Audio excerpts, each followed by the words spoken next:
El caso vacuna Gates, onde solamente, solamente 3 pessoas presentes,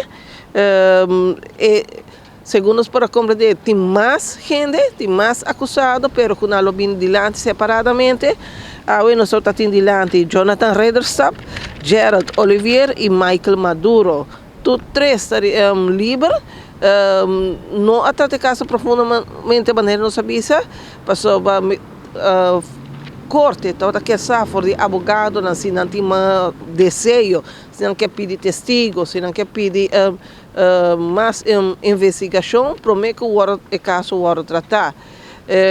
O período em qual é hecho que toma lugar dia entre 4 de março 2021 e 14 de, primeiro março 2021 e 14 de dezembro 2021.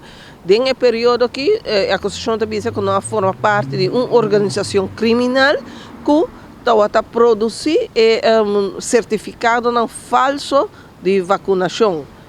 Bana dizer que dia acusado agora durante o momento de sua detenção com ticket de cocaína e também agora põe acusação contra ele.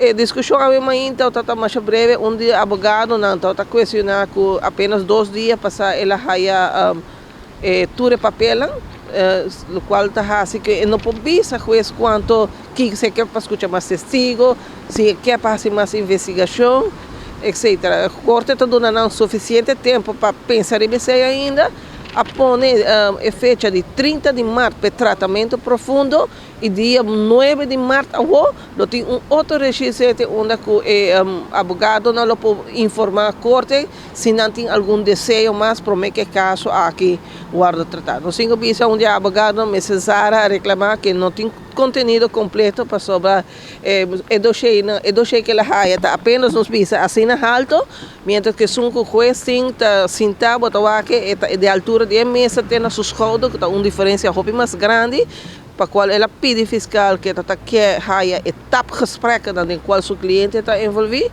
ribessa aquilo vai vir uma decisão depois.